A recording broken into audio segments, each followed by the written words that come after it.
dagangannya laku kan gitu ya. Nah pertanyaannya kira-kira ke Angel lagi, kalau si Mac dan Dick dia berinovasi di masanya, bahwa pada umumnya ketika buat sebuah restoran cepat saji itu si pengunjung datang duduk di meja, di kursi yang sudah disediakan, kemudian pelayan mengantarkan menggunakan gelas, menggunakan piring, itu kan kemudian di apa, secara hitung-hitungan itu sangat merugikan. Kemudian dia berinovasi dan kemudian muncullah konsep makanan cepat saji versi McDonald gitu ya. Nah, menurut Angel, apakah bisa angkringan yang ada sekarang itu dimodernisasi, saya nggak tahu seperti apa, dikonsep ulang, saya nggak tahu seperti apa, atau ada hal-hal yang mungkin dari ide Angel bisa menjadi satu pembaruan terhadap angkringan yang sekarang. Itu apakah bisa, apakah tidak? Menurut Angel, seperti apa? Menurut saya pasti bisa, Pak. Misalnya kayak mau agak dirubah biar kayak yang Mac dan Dick itu mungkin juga ya pasti bisa. Kayak mungkin dari segi penataannya biar kadang-kadang kayak kalau kita lagi duduk-duduk di angkringan gitu kan, kayak kita mau ngambil salah satu dari itu tuh kayak susah sekali, padahal karena posisi duduk kita jauh kan. Nah seperti itu mungkin itu bisa sedikit dirubah supaya semua orang itu bisa menjangkau. Seperti itu, Pak. Stop sampai di sini. Saya bayangin meja meja angkringan itu yang banyak menu itu kan pakai kursi panjang itu, ada kursi panjang itu ada dua, yang kanan kiri katakan begitu, atau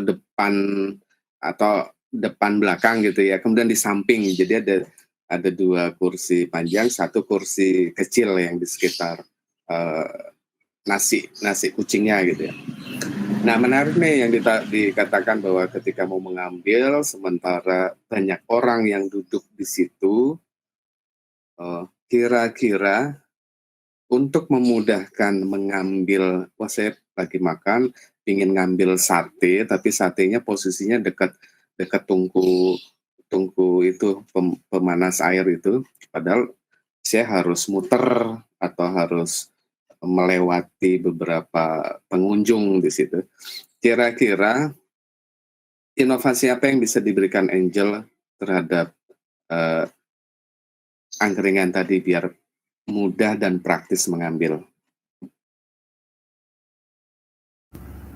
Kalau saya berpikirnya angkringan itu kasih tempat kayak, jadinya kayak ini Pak, ada meja sendiri yang untuk pengunjung makan di situ, terus ada gerobak angkringannya, jadi nanti modelnya mereka ngambil kayak di rumah makan Padang seperti itu Pak, jadi kayak mereka nanti jalan ke gerobaknya, terus habis itu mereka mengambil apa yang mereka mau, terus mereka bisa duduk di kursi yang sudah disediakan, seperti itu Pak.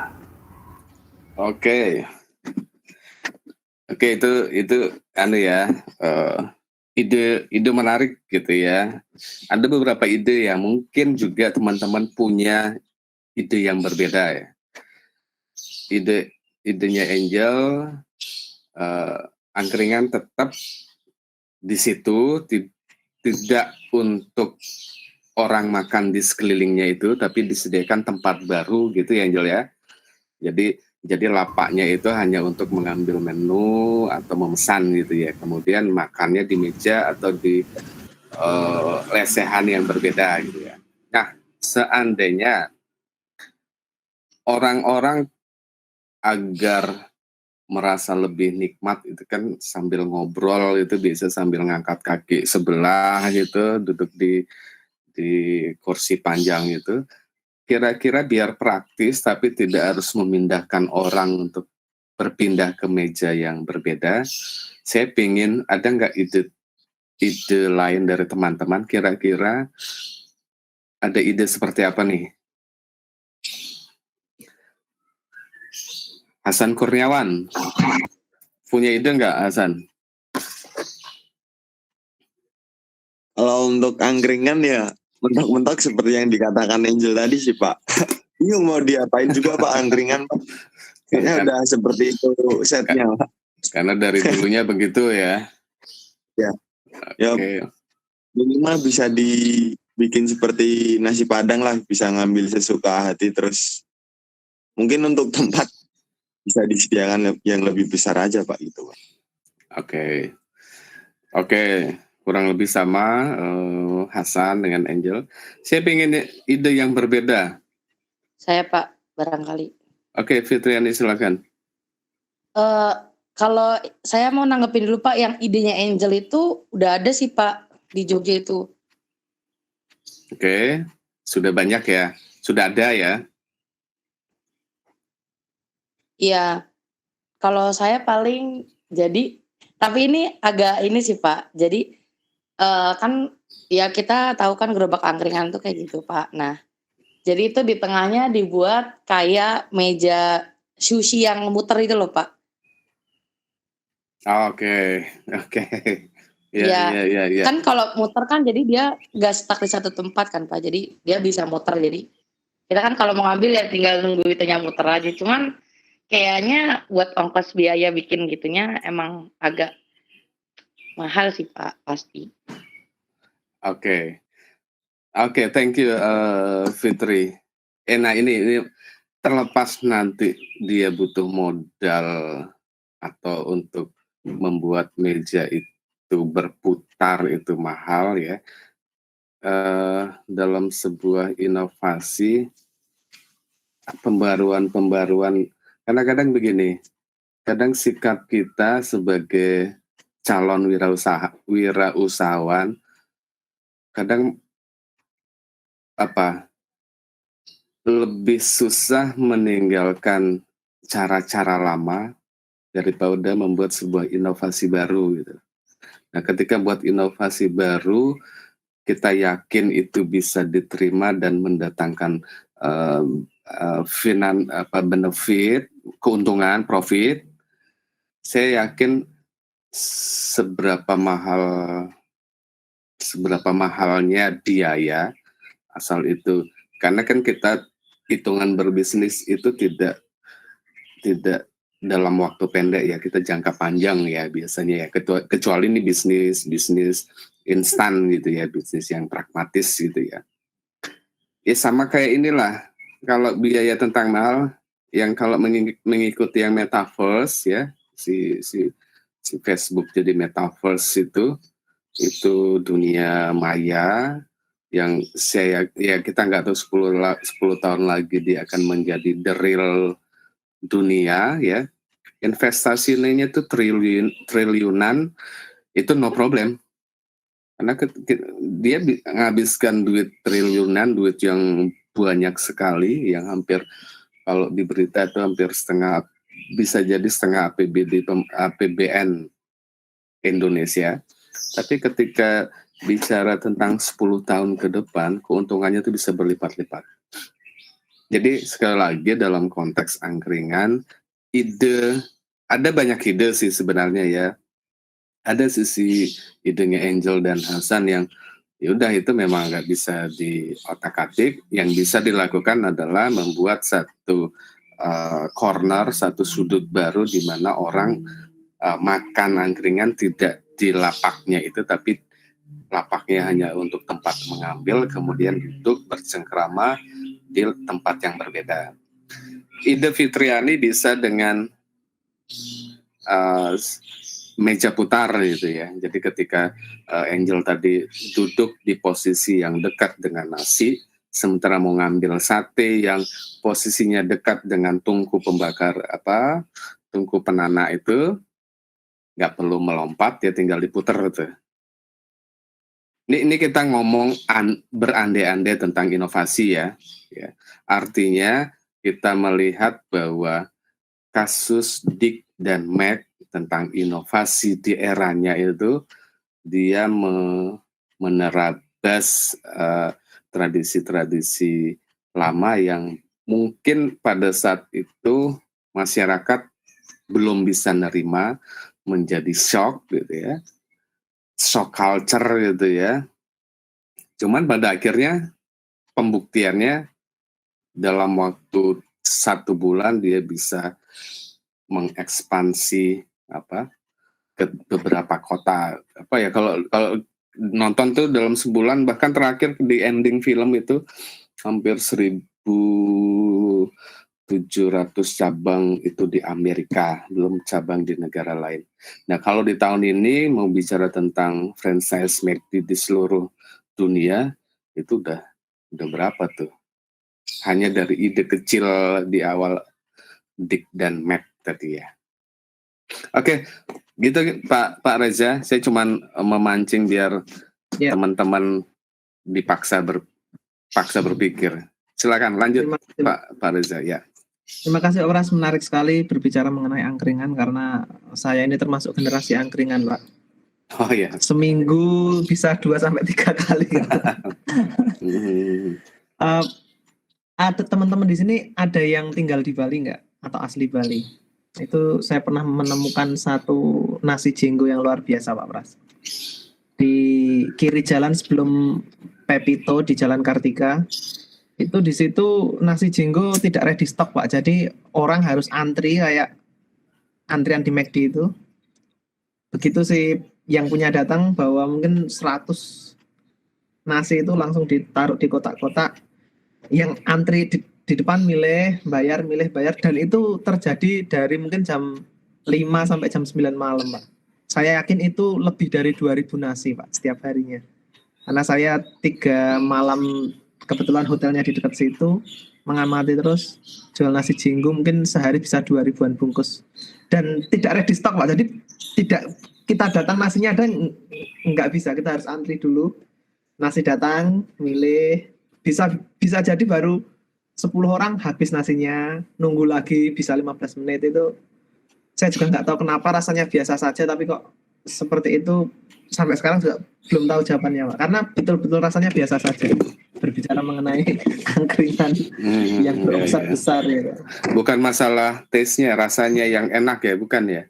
Menurut saya biasa saja Pak. Menurut jadi, Pak Reza biasa. Ya, nyoba sehari, ya mungkin terjangkau untuk ukuran Bali.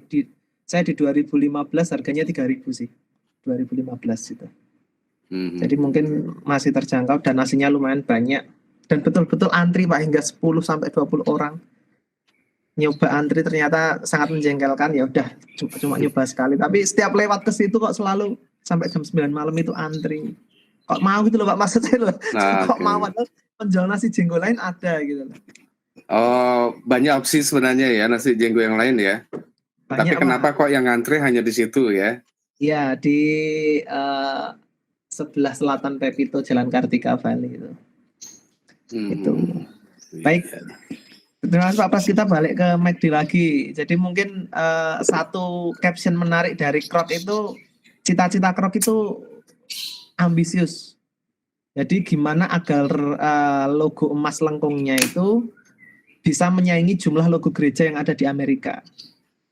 Nah, itu kan dia berkata, jadi impian saya tiap lewat ke kota yang paling banyak itu bendera Amerika di gedung pengadilan dan logo gereja. Nah, McD ini selanjutnya akan lebih banyak daripada logo gereja dari pantai ke pantai di Amerika. Wah, itu cita-cita yang kalau orang dengar itu ketawa, tapi itu sangat luar biasa.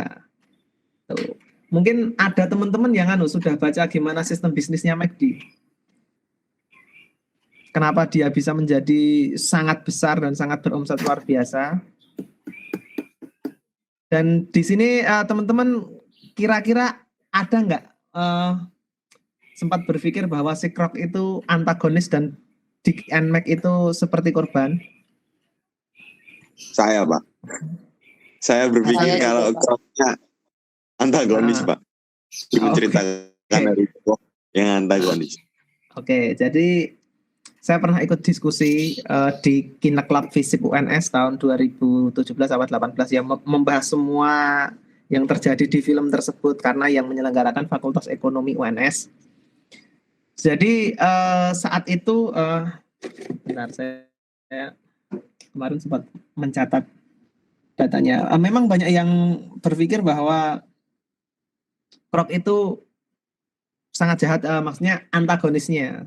Tapi sebenarnya di balik itu adalah bila dirupiahkan secara inflasi, tahun segitu, tahun sekitar 50-an sampai 60-an, harga burger 15 sen itu 70 rupiah, sekitar 70 rupiah. Biaya pembangunan Gelora Bung Karno itu 15 miliar. Jadi satu burger itu seharga 70 rupiah, harga pembangunan Gelora Bung Karno itu di Senayan itu 15 miliar, dan Dick dan Mac itu masing-masing mendapat 9 miliar dari dibelinya lisensi mereka oleh si Krog. Jadi bisa dibayangkan uangnya Dick dan Mac itu, 2 orang itu 18 miliar, cukup untuk bangun satu stadion. Padahal nilai perusahaan mereka saat itu, nilai McD Realty itu baru sekitar 7 miliar. Jadi sebetulnya bila secara ekonomi, bila bicara secara ekonomi sebetulnya uang itu sangat layak, sangat sangat besar. 1,35 juta dolar itu di tahun itu setara dengan 9 miliar per orang, sedangkan biaya pembangunan Gelora Bung Karno itu 15 miliar. Bisa dibayangkan begitu banyaknya uang. Ya mungkin memang dari sisi legalitas dan lain sebagainya ada unsur kecurangan-kecurangan itu ya. Tapi yang bisa ditangkap dari ide, siapa Pak namanya yang bertemu di Peng itu yang mengusulkan konsep baru, saya lupa namanya, yang Akuntannya itu ya. ya, Ya. ide pokok dari akuntannya itu bila dirangkum seperti ini. Ini bisa dikatakan kapitalis, bisa dikatakan oportunis, tapi bisa juga dikatakan cerdas. Ini core bisnisnya McD itu seperti ini, core bisnisnya. Ini ide yang di tahun tersebut sangat gila. Ini sistem franchise McD yang A. Jadi mitra, seumpama tadi yang menjawab siapa ini namanya? Yang menjawab tadi Angel seumpama atau Hasan itu pengen membuat resto McD di suatu kota. Nah, kamu mengajukan permintaan, saya ingin mengajukan di yang belum ada seumpama di Wonogiri, nah seumpama di tanah kelahiran saya di Wonogiri. Nah, karena McD belum punya tanah di situ, manajemen McD kemudian mencari tanah di Wonogiri, tanah yang kira-kira strategis. Yang ketiga dibeli oleh McD. Yang keempat, baru si Hasan sama si Angel membayar sewa tanah ke McD. Kemudian untuk gedungnya dia membayar biaya konstruksi, jasa konstruksi ke McD. Kemudian bayar lagi biaya franchise awal, yang sekarang kalau tidak salah 9M ya. Biaya franchise McD sekarang 9M. Jadi kamu sewa tanah ke McD, kamu bayar jasa konstruksi ke McD, kamu bayar biaya franchise ke McD. Yang kelima beroperasi. Beroperasi ini 1/4 dari omset bersih itu masuk ke McD sebagai biaya royalti. Nah, bila si Hasan atau Angel tadi bermasalah, tidak sesuai target, kemitraannya diputus. Manajemen mencari mitra baru, bangunan yang lama biasanya dirobohkan, atau ya pelang-pelangnya dilepas dulu, kemudian menawarkan lokasi yang sama. Nah, mitra yang baru, seumpama Riko pengen jadi mitra, dia bayar sewa tanah lagi, bayar biaya jasa konstruksi lagi, dan bayar biaya franchise awal lagi. Sangat gila kan, sangat kapitalis, sangat oportunis. Dan yang B, sistemnya jadi McD sudah punya tanah di suatu kota. Kemudian McD mencari investor untuk mitranya.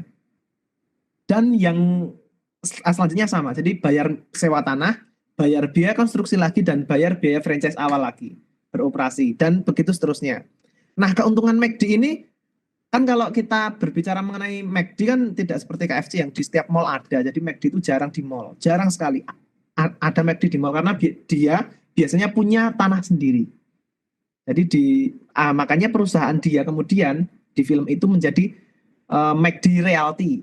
Jadi dia juga berusaha berbisnis di properti, sewa lahan, dan jasa konstruksi sekaligus franchise-nya. Jadi keuntungan McD ini banyak sekali.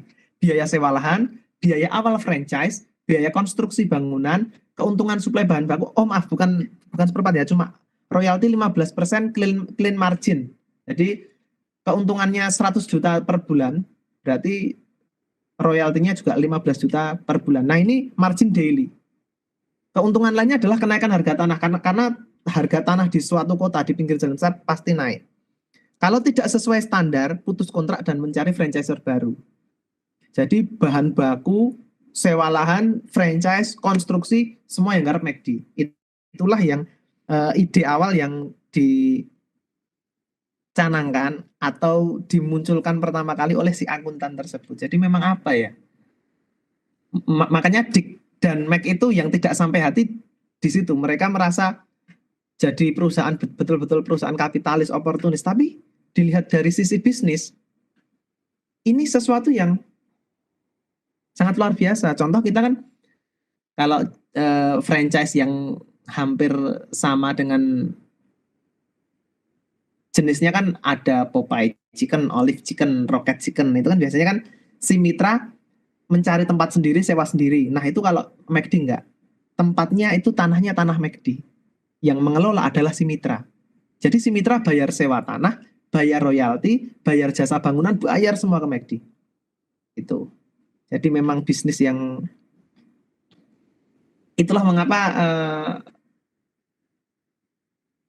saya dan Pak Pras membuat film The Founder ini agar bisa dilihat. Jadi bisa dilihat dari sisi bisnisnya, betapa kapitalisnya, betapa oportunisnya, dan betapa luar biasanya Big Mac dan Dick untuk membuat sistem dapur seperti itu, membuat yang tadinya orang harus nunggu 20 menit sampai di awal film ditunjukkan bahwa sampai yang pacaran sampai berbuat mesum di mobil karena saking lamanya nunggu burgernya jadi. Drive in, lama nunggu burger jadi dan makannya masih menggunakan piring. Biaya untuk membayar piring yang rusak, piring yang hilang di bawah dan lain sebagainya itu dihilangkan oleh Mac dan Dick. Itu dari kesimpulan dari film The Founder yang sudah teman-teman sebagian lihat. Jadi keuntungan McD itu yang paling utama adalah sewa lahannya itu, bukan di franchise-nya. Jadi kalau dilihat dari laporan keuangan, katanya saya juga nggak tahu gimana baca laporan keuangan itu, hampir 60% pendapatan McD dari sewa lahan dan kenaikan harga lahan, bukan dari makanannya. Seperti itu. Monggo Pak Pras, mungkin ada yang mau ditambahkan? Oke, saya tambahin nih.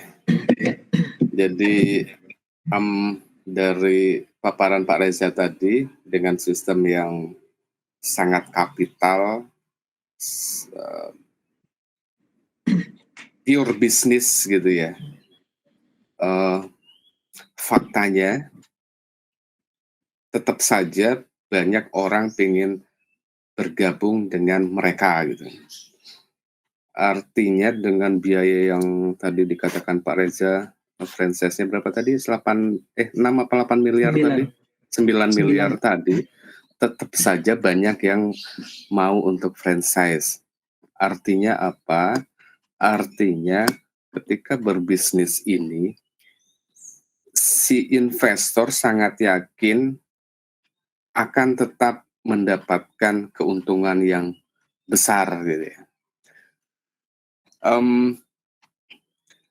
Karena apa? Karena mungkin mungkin Pak Reza bisa cerita bahwa sebenarnya nilai-nilai humanis yang dibentuk, yang di-branding oleh McD tadi, selain dia persoalan kuliner, persoalan makan, ada hal-hal yang katakanlah gini,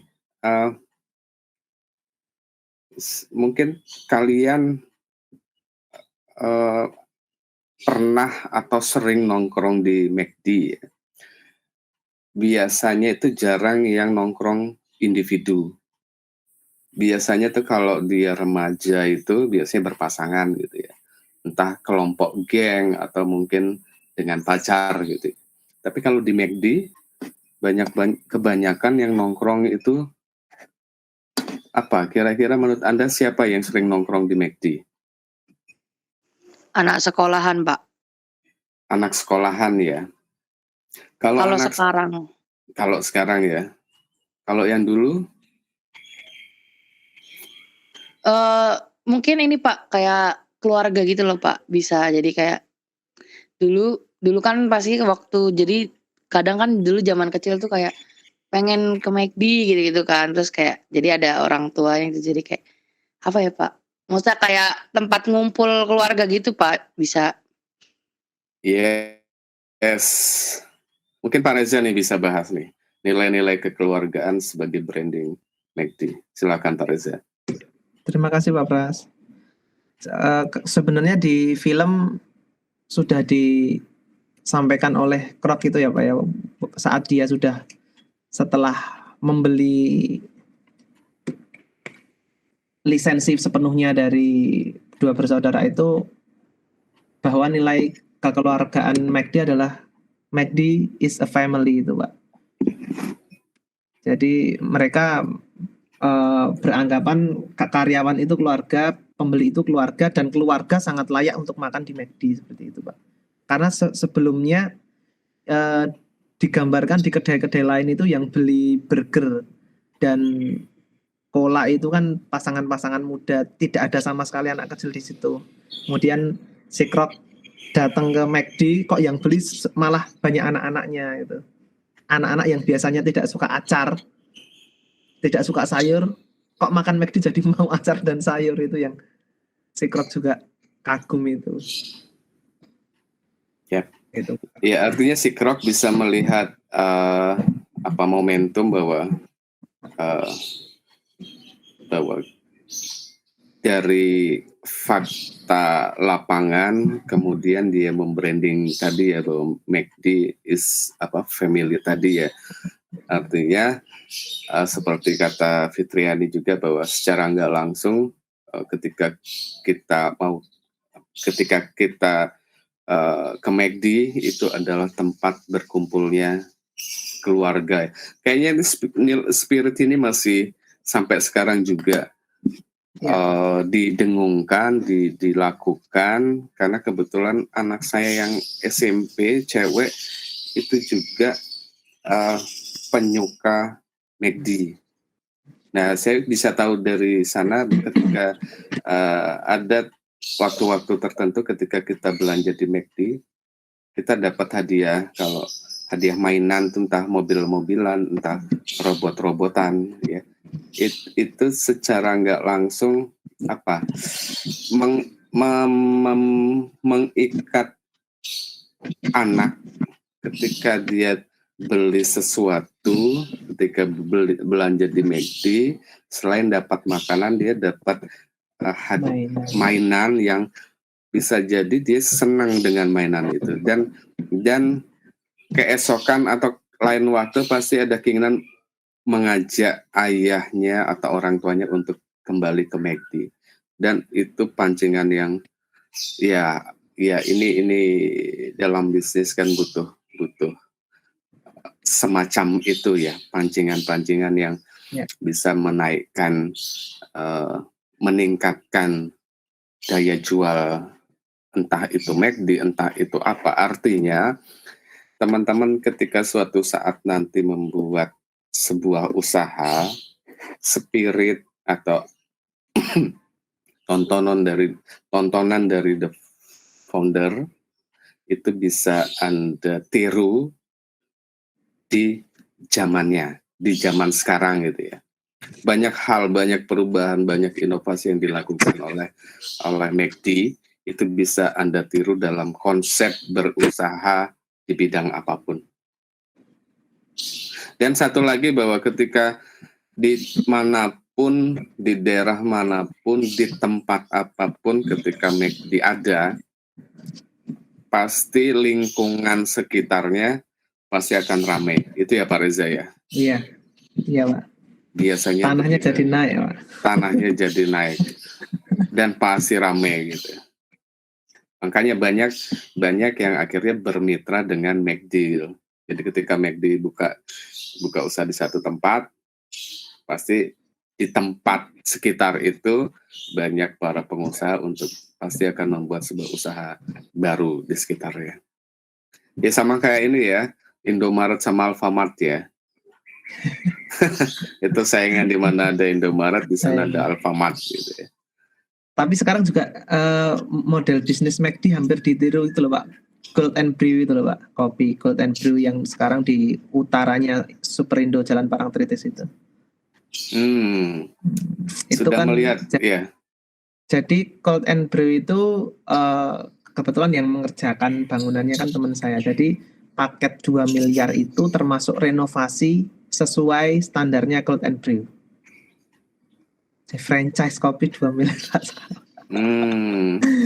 Itu Iya. Jadi bangunannya mungkin seharga 800-an sampai 900-an juta total renovasinya itu. Jadi harus yang renovasi jasa konstruksinya dari Cold and Brew-nya, dari pusatnya. Jadi kalau mau franchise ya sediakan 2 miliar, bangunan saya mengerjakan. Oke. Jadi ada 2 keuntungan. Angel siap 2 miliar? Ini aja ya. Ya, bisa lihat. Enggak, harus punya mimpi tuh Angel.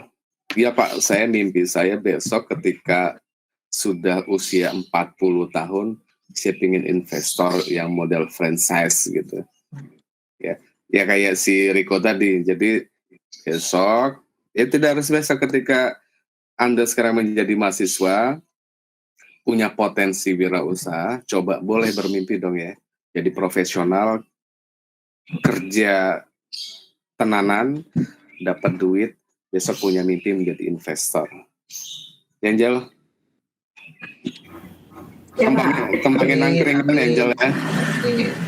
Oh ya, Pak. Angkringan is the best gini, karena filosofi angkringan kan juga tidak sekedar makan ya. Dia pasti murah meriah gitu. Tempat kongko, itu tempat intelnya polisi nongkrong tuh dapetin isu-isu berkembang di masyarakat tuh di angkringan gitu. Jadi yang dijual juga kayak kalau McD itu keluarga, kalau angkringan itu sebenarnya romantisme buat nongkrong masyarakat bawah gitu ya. Karena apa? Karena kebanyakan mahasiswa ini kalau kita bicara romantisme memori kenangan gitu, banyak yang dulu kuliah di Jogja, orang-orang luar Jawa, ketika suatu saat jadi orang sukses tuh dia balik pas lagi nongkrong, pas lagi liburan di Jogja, yang dituju pasti angkringan. Jadi ada jual romantisme. Jadi ketika angkringan dibuka di Jakarta, di Tangerang, itu juga sebenarnya romantisme orang-orang Jawa yang kerja di Jakarta. Itu pasti laku gitu. Gitu ya Angel, 2 miliar ya Angel ya. Nanti saya support 100.000 Angel. Aduh. Saham 100.000. Nah, kita patungan nih. Besok ini ide menarik juga ya. Nanti teman-teman kalian ada sekitar berapa nih? Sekitar 35 katakan, 40. Kalian coba meng-create sebuah usaha, kalian patungan. Nggak tahu usahanya seperti apa, tapi itu sebagai sebuah project kuliah kewirausahaan itu menarik tuh.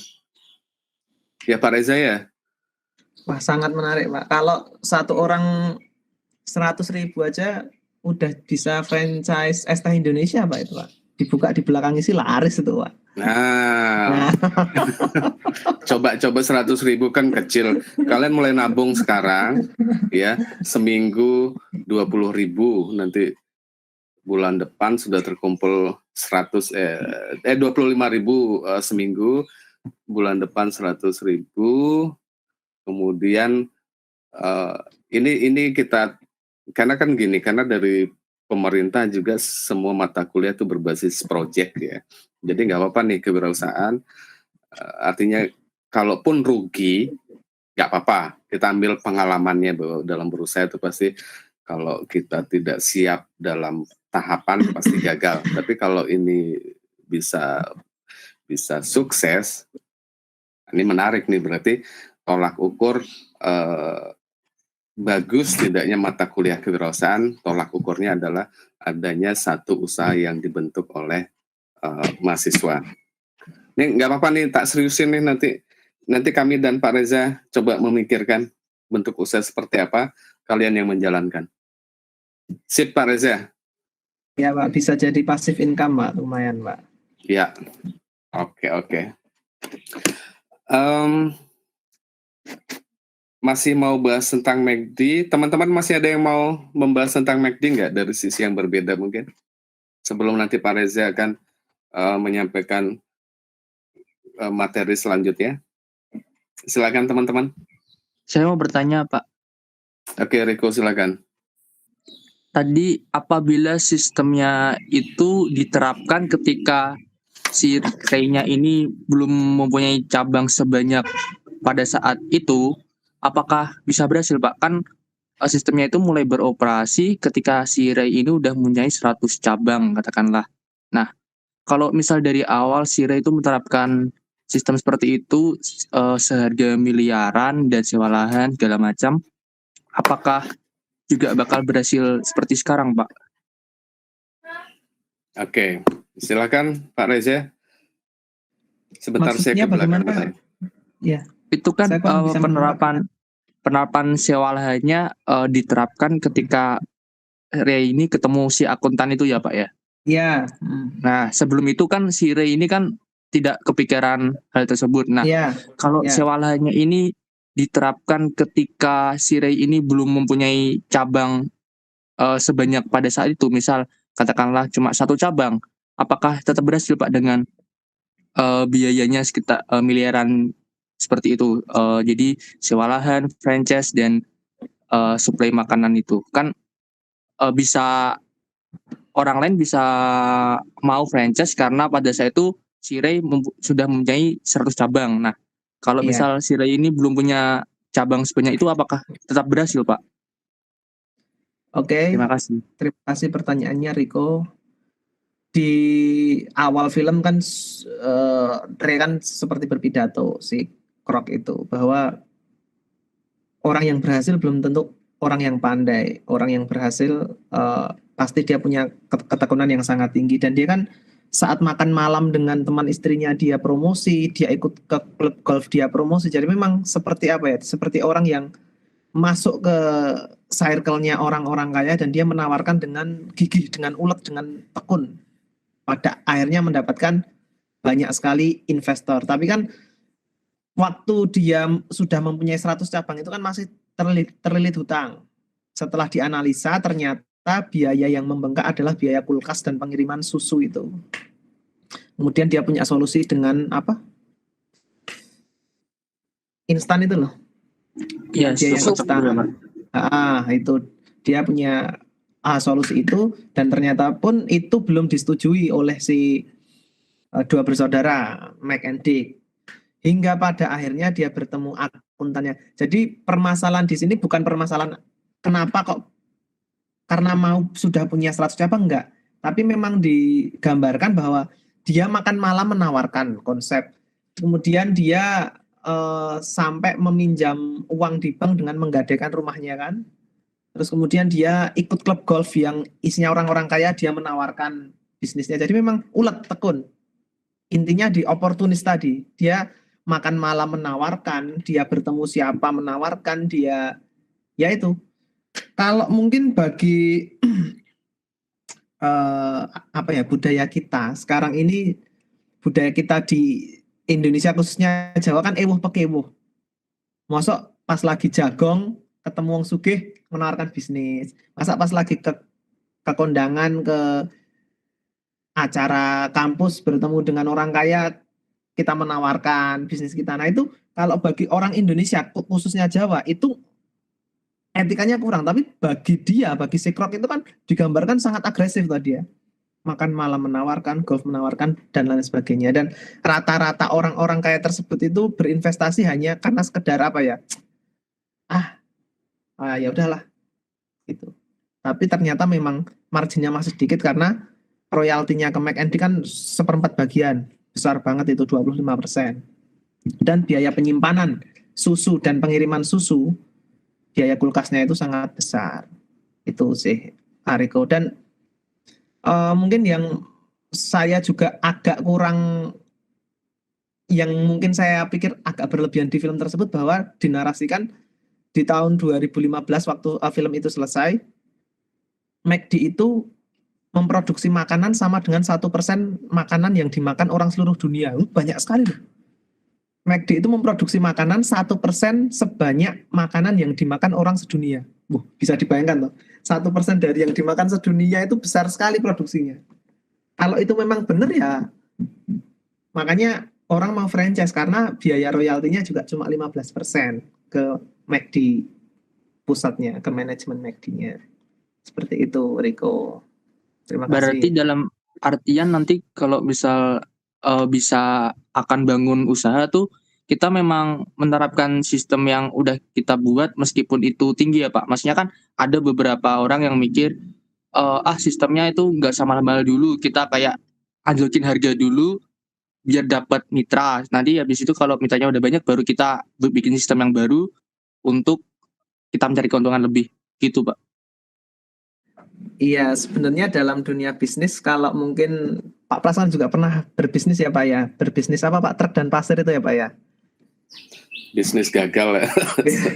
Berbisnis. Jadi dalam bisnis itu, satu bisnis dengan yang lainnya itu gimana ya Riko ya? Sangat tidak bisa disamakan dengan teori di buku. Jadi terkadang teori di buku seperti ini, penerapannya di lapangan seperti ini.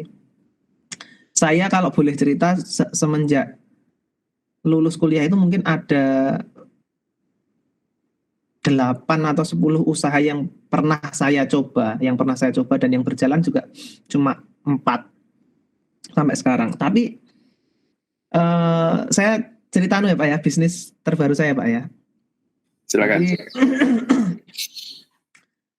saya itu sebenarnya cuma mencuci mobil Pak. Awalnya mencuci mobil. Nah, ini bisnis karena keberuntungan seperti itu. Saya mencuci mobil, ketemu dengan rekan. Rekan itu orang tuanya itu perajin batik Pak, di Wonogiri. Perajin batik, yang ngobrol-ngobrol biar ini.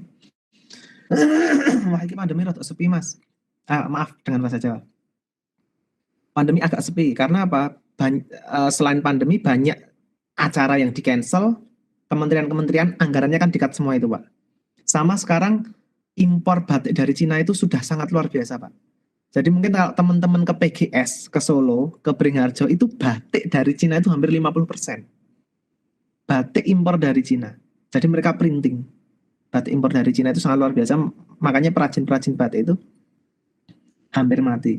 Nah, terus sekarang apa? Mas, custom Mas. Custom, jadi bisa pesen berdasarkan motif. Bisa satuan. Saya kaget, batik kok satuan? Bisa satuan. Saya punya ide Pak. Saya mencoba membuat brand batik custom yang orang mintanya desain seperti apa, biaya desain sudah saya include-kan ke dalam harga batik. Ya udah. Akhirnya saya coba. Saya mencoba ke rumah produksinya, ternyata bagus sekali. Bahannya batik itu primissima dan handmade. Pewarnaannya itu betul-betul handmade, menggunakan tangan dan lain sebagainya. Saya buat Instagram, saya buat sistemnya, sistem sederhana dengan landing page yang sederhana seharga 400.000 per tahun. Saya coba bikin mock up batiknya, kemudian saya main Instagram ads. Bulan pertama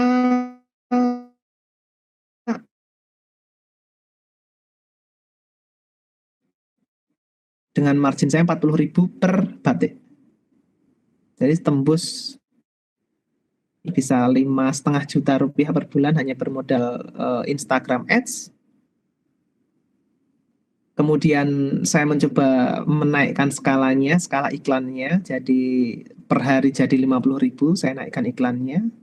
Dan sampai detik ini 1 bulan kemarin untuk Januari 380 piece dengan keuntungan per batik itu 40.000. Jadi pesan batik apapun, jadi tagline saya pesan batik apapun bisa. Ini karena saya nggak bisa buka. Ini saya cuma cerita suatu bisnis yang kebetulan dan yang ditanyakan Riko tadi, gimana agar kita menarik? Ya saya mencoba tidak berbisnis di teman karena pengalaman saya berbisnis di teman itu kebanyakan sakit hati Pak Pras. Mungkin Pak Pras paham yang saya maksudkan ya.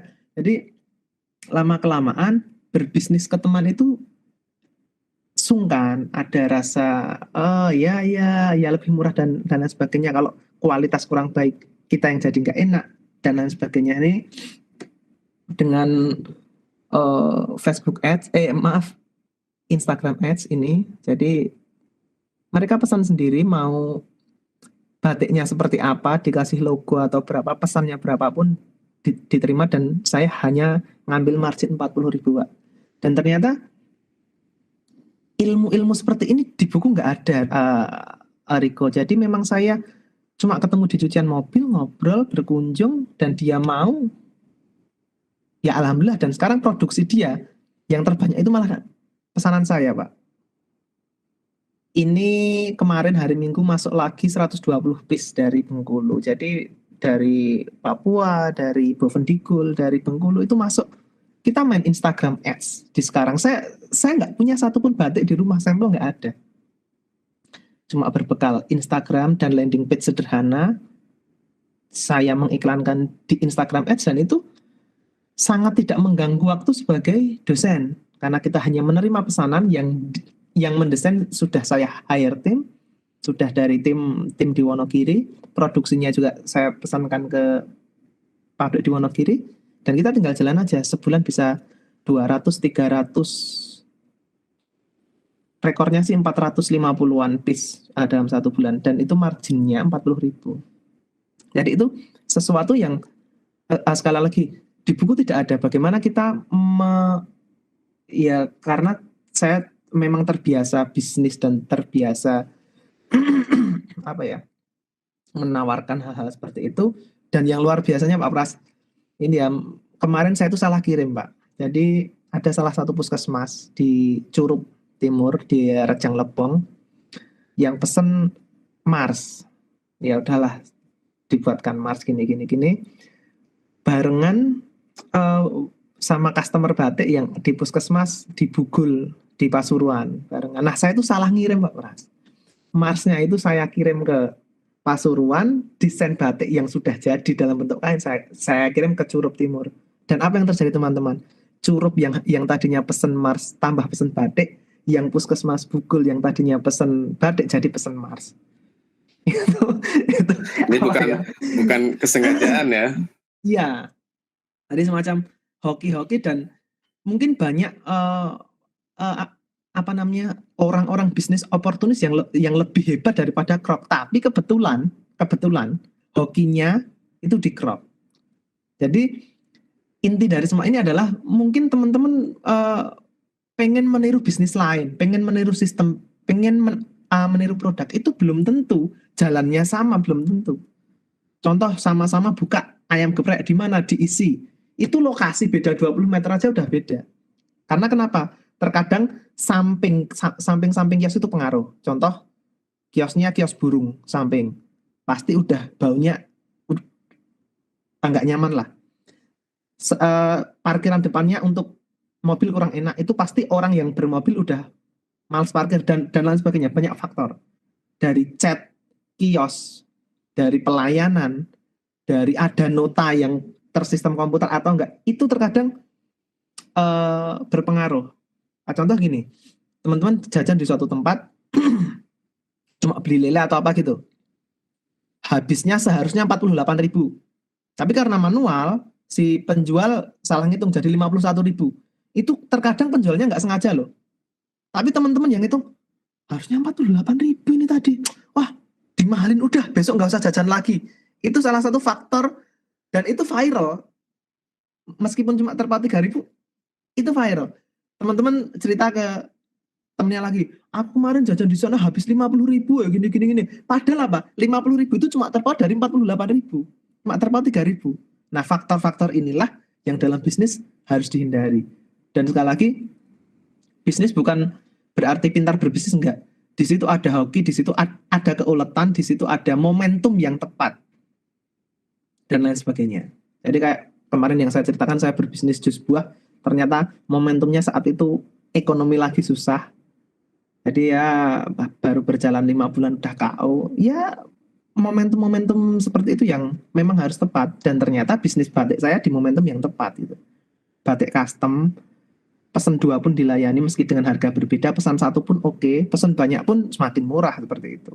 Nah, itu contoh yang terjadi dalam dunia bisnis. Dan setelah itu kan kita balik lagi ke film The Founder. Setelah itu si Mac dan Dick dengan uangnya yang sangat banyak tadi berusaha membuat restoran cepat saji bernama M&M, Pak, di 3 tempat, dan itu semuanya gagal, hanya bertahan 1 tahun.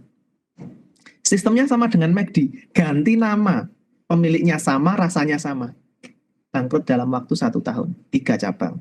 Itu contoh apa yang terjadi di bisnis. Jadi kita memang harus belajar teori, tapi teori itu tidak sepenuhnya bisa diterapkan di bisnis. Bahkan kadang tidak cocok sama sekali. Seperti itu. Terima kasih Pak Pras. Mungkin bisa ditambahkan Pak Pras. Itu usaha batik mulai kapan? Mei tahun lalu, Pak. Mei tahun lalu 2021 ya. Ya. Dari sebuah ketidaksengajaan ya, ketemu teman lama gitu ya, di cucian mobil ya. Terus rekor paling banyak tadi 400 pieces ya. 450 piece ya. Satu piece marginnya berapa? Keuntungannya? 40.000 Pak. Jangan dikalikan Pak. Bayangin teman-teman ya. Jadi Pak Reza ini memang murni pelaku bisnis. Coba-coba dari mahasiswa ya Pak Reza ya. Dari mahasiswa sudah jualan online, ngimpor dari AliExpress, Pak. Nah, jadi teman-teman, oke lah kita The Founder itu sebuah apa? Mungkin tontonan yang memberikan tuntunan, cuman mungkin agak terlalu jauh ya. Jadi untuk level teman-teman semua mungkin bisa kiblatnya nanti ke Pak Reza ya. Jadi sejak mahasiswa sudah berusaha karena gini teman-teman, saya mungkin meyakini bahwa mungkin tidak semua dari teman-teman akan menjadi dengan kuliah kewirausahaan ini tidak semuanya akan menjadi wirausahawan karena memang semua itu ada potensi, kalau di musik kayak bakat gitu ya, walaupun sekian persen ya. Berbisnis pun itu ada potensi, ada intuisi yang bermain di sana. Nah, kebetulan Pak Reza mungkin secara intuisi dia bagus gitu. Jadi melihat sebuah fenomena, sebuah peluang langsung dieksekusi. Masalah gagal dan tidak itu belakangan. Ketika hitung-hitungan, ketika logika berbisnis jalan, ya langsung eksekusi. Biasanya gitu ya Pak Reza ya? Sebagian besar karena ketidaksengajaan Pak. Sebagian besar, terkecuali studio musik dan rekaman itu memang sudah cita-cita kan Pak. Iya. Artinya ya, ketidaksengajaan itu langsung dieksekusi ya? Iya. Jadi saat ini kalau boleh cerita, bisnis yang masih jalan kan batik dan mebel Pak. Mebel itu juga dari ketidaksengajaan beli kasur, ada kartu garansi, dan di situ tertulis PT dan alamat toh Pak. Kartu garansi tersebut PT dan alamat, saya coba hubungi, itu kan Jogja alamatnya di Kalasan. Ternyata pabrik di Solo itu ada, saya coba hubungi pabriknya, boleh tidak kalau kasur ini dijual bukan di toko, tapi secara online. Ternyata boleh. Oh ya sudah, saya bermodalkan uang 15 juta, saya kulaan kasur, spring bed, mereknya Big Land, Big Dream Central. saya mendapatkan sekitar 17 spring bed di tahun 2017, dan di 1 bulan pertama berhasil 60 kasur Pak, di 1 bulan pertama secara online. 60 kasur. 60 kasur hingga 2 bulan saya bisa beli pickup sendiri. Itu betul-betul saya baca dari buku garansi, saya cari alamat PT-nya itu, saya hubungi, ternyata boleh. Ya udah, jalan sampai sekarang. Dan jalan di Wonogiri saya hanya mengontrol dari Jogja. Jadi orang pesen, saya forwardkan ke pengantarnya di Wonogiri, diantar, dan itu berjalan sampai sekarang. Gitu, Pak. Sampai sekarang masih berjalan? Sampai sekarang. Kalau yang paling besar ya itu Pak, dari kasur itu. Jadi memang spring bed yang, jadi kalau memang permainan harga spring bed itu, kalau boleh saya ceritakan, harga pokok 1 juta biasanya di toko 1,8 sampai 2 juta. Gitu. Jadi saya ngambil margin di tengahnya, yang penting sopirnya juga senang. Jadi saya tidak menggaji sopirnya, tapi berdasarkan pengantaran. Satu pengantaran 70.000. Seperti itu. Oke, teman-teman. Jadi sekali lagi kadang potensi usaha itu bisa muncul dari mana saja gitu. Asal kita bisa tidak merespon peluang-peluang itu, menangkap peluang-peluang yang di depan mata dengan intuisi semacam yang Pak Reza lakukan. Ya mungkin Pak Reza juga itu sebuah proses panjang ya, sehingga ketika melihat peluang itu ini ada duitnya, ini beresiko, ini tidak, mungkin itu sudah semacam intuisi, bukan lagi butuh waktu berpikir untuk menimbang-nimbang dengan waktu yang cukup panjang. Mulai start mahasiswa itu berarti kalau sampai sekarang kira-kira berapa tahun Pak Reza? Kalau awalnya dulu ya itu Pak yang saya ceritakan, proposal PKM itu tembus sama teman-teman. Jadi itu kaos dan stiker musik Pak dulu Pak. Tahun berapa? Tapi itu? Juga 2010 apa 11 ya Pak ya kalau nggak salah. 2010 ya. Iya, mendapat dana dari kampus 3 juta untuk usaha kaos sama stiker itu, hingga akhirnya kenal yang namanya Alibaba Pak. Jadi saya impor alat-alat musik, aksesoris musik itu dari Cina itu. Kalau ibaratnya sekarang kan harga senar Adagio kalau yang gitaris-gitaris kan yang palsu kan sekitar 38 sampai 40 ribu Pak. Itu kan dari China sekitar 17 ribu Pak. Sudah sampai Indonesia. Nah itu dijual 30 ribu sampai 35 ribu sangat bisa gitu. Kalau bisnis online banyak peluangnya Pak memang. Jadi dan kebetulan waktu itu kalau yang dapat dana dari kampus kan emang bangkrut Pak ya, pada akhirnya cuma dibagi-bagi. Ya laporannya ya ngapusi itu kan waktu desk evaluation. Tapi setelah itu ya jadi kayak ketagihan. Oh ternyata dapat uang sendiri enak. Dari sebelumnya yang ngamen di kafe-kafe, ternyata lebih 2011 kena bronkitis karena terpapar asap rokok, ya udah mencoba dan seterusnya hingga akhirnya nemu yang klik itu ya sementara di mebel sama batik karena bersifat getok tular Pak. Getok tular itu bahasa Indonesianya apa ya? Jadi contoh di suatu desa di Kecamatan Ngadirojo itu ada yang satu desa itu kalau dihitung itu hampir 100 kasur Pak, pesan di saya. Satu desa. Luar biasa itu. Yang lain pesen dari 2017 sampai ke sini tuh ngirim ke desa itu hampir tiap minggu pasti ada. Meloko manis wetan itu namanya Pak. Jadi Badik juga gitu, kantor istrinya pesan, besoknya kantor suaminya, besoknya kantor teman suaminya, besoknya kantor istrinya teman suaminya dan lain sebagainya, itu saling itu.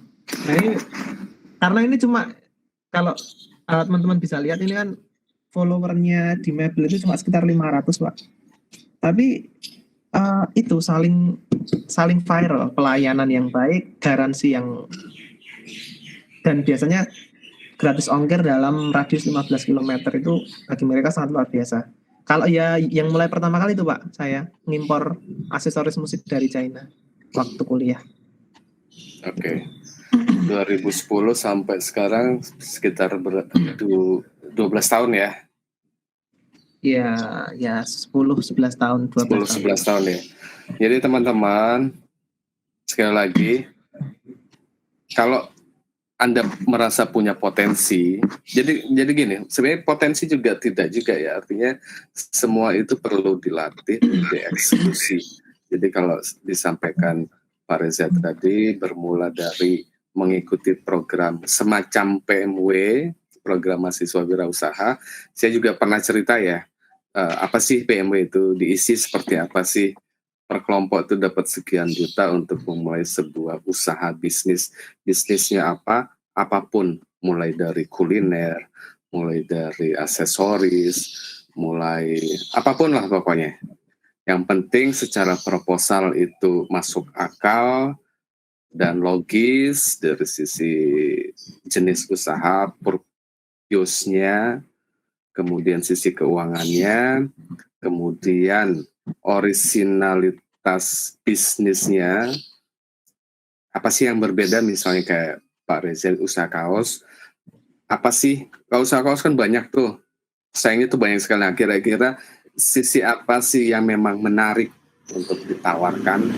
Nah, biasanya itu dapat sekitar 6-7 juta per kelompok. Itu sebenarnya lumayan besar, cuman sayang sekali pengumuman terakhir dari Prodi Pendidikan tidak ada yang mengikuti PMW tahun ini. Ada satu, itu pun anggota, ikut, ketuanya itu anak kria. Saya pikir eman ya, tapi oke lah, mudah-mudahan tahun depan selesai dari kelas kewirausahaan, teman-teman punya hasrat untuk mencoba. Jikapun rugi, gak masalah. Artinya itu duit-duit pemerintah, kalaupun usahanya tidak jalan, tidak harus mengembalikan, karena itu semacam dana stimulan. Sekali lagi, pemerintah punya keinginan agar sekian persen dari populasi masyarakatnya coba untuk berwirausaha. Dipaksa dimulai dari mahasiswa tentunya. Ya, jadi teman-teman silakan mencoba, silakan nanti kalau mau lebih intens, mungkin Pak Reza saya yakin tidak akan dengan senang hati membantu yang kira-kira bisa dibantu, asal jangan bantu duit ya, bantu konsep, bantu pemikiran, saya yakin Pak Reza dengan senang hati. Kalaupun mau bantuan modal, saya pikir juga Pak Reza akan serius jika usaha Anda memang serius dan kira-kira peluangnya besar gitu. Gitu. Semua pasti begitu. Siap. Nanti sahamnya 50-50 sama Pak Pras. Nah. Oke, banyak hal yang bisa dibahas ya lebih detail. Saya juga ada beberapa pengalaman, melihat pengalaman teman juga yang kok bisa tidak menguntungkan, tidak mendapatkan profit yang banyak, tapi di segmen usaha yang sudah jenuh itu ada usaha teman yang tetap bertahan dan bisa eksis. Itu kenapa? Itu nanti mungkin satu saat saya akan cerita, atau Pak Reza juga punya pengalaman begitu. Jadi sekali lagi bahwa mungkin mata kuliah kewirausahaan itu sangat teoritis ya. Teoritisnya kita berikan sesuai modul, cuman mungkin akan lebih banyak diskusi dan interaksi semacam ini. Jadi itu harapannya menjadi stimulan teman-teman, menjadi trigger, menjadi pemicu ketika bermimpi punya usaha, bermimpi untuk menjadi orang kaya. Hal yang patut dilakukan adalah eksekusi. Dikerjakan gitu. Langsung eksekusi. Saya meyakini itu karena apa? Karena apa? Jadi eksekusi itu semacam latihan. Jadi kalau latihan pertama merasa dampaknya bagus, impact-nya bagus, kita perlu latihan kedua. Seperti Pak Reza tadi ketika ikut PMW tapi gagal, akhirnya ada keseriusan secara pribadi untuk mencoba ketika, oh ternyata enak ya dapat duit dari usaha-usaha sendiri. Cobalah yang kecil-kecil sampai. Saya dulu juga pernah jualan sepatu, Pak Pras. Nah, ternyata kalau teman-teman, iya, kalau teman-teman atau Pak Pras tahu Pricul itu dulu saingan saya, tapi karena dia terus ngambilnya banyak, potongannya banyak, dia semakin gencar ya saya tutup. Jadi supplier saya dan Pricul di Instagram itu sebenarnya satu. Saya dulu mungkin 2 tahun mainan sepatu. Ya lumayan juga, sebulan bisa keluar 20 sampai 30 sepatu dengan margin itu 150-an ribu. Sepatu. Berarti sepatu, batik, mebel. Sepatu bangkrut ya. Kasur. Jalan. Terus kemudian yang bangkrut lagi jual beli alat musik, bangkrut. Karena kalau ada yang bagus terus enggak dijual, ditaruh studio, terus modalnya habis, Pak. Jadi sampai sekarang di studio ada banyak sekali gitar itu. Dinggo dewe berarti ya. Jadi secara emosi kalau jual beli alat musik nganu, Pak, kalau dapat barang yang bagus, second yang bagus itu terus saya jual, ya udah lama-lama bangkrut. Dan sebenarnya kalau trik saya di musik dulu, Pak, ngambilnya barang di Semarang dan sekitarnya, jualnya di Solo, Jogja dan sekitarnya. Terpautnya luar biasa. Contoh piano sekarang YDP itu kan di Jogja kan secondnya 6,5 7 juta, di Semarang 5,5 5 juta, banyak sekali. Selisih berapa tuh, 1 jutaan lebih ya? Banyak, Pak. Kalau di Semarang orang jual alat musik itu kayak udah enggak apa ya, karena memang secara atmosfer bermusiknya berbeda. Jadi harga alat musik second di Semarang itu ya, kalau teman-teman mau coba jualan alat musik itu coba aja ngambil di Semarang, jual di Jogja, wah pasti lumayan banget untungnya. Nah tuh teman-teman peluang tuh. Cuman modalnya ya untuk yang mungkin jual beli alat musik agak gede ya Pak Reza ya. Ya tapi, satu persatu Pak. Ya, tapi kan kalau transport kan kereta api murah Pak sampai. Iya kereta api betul. Saya dulu juga kalau ngambil barang ya pakai kereta api Pak. 10.000 dari Joglo Semar itu. Murah banget. pulang bagi gitar. Oke teman-teman. Jadi ini nggak kerasa udah jam 10 lebih 5 menit ya.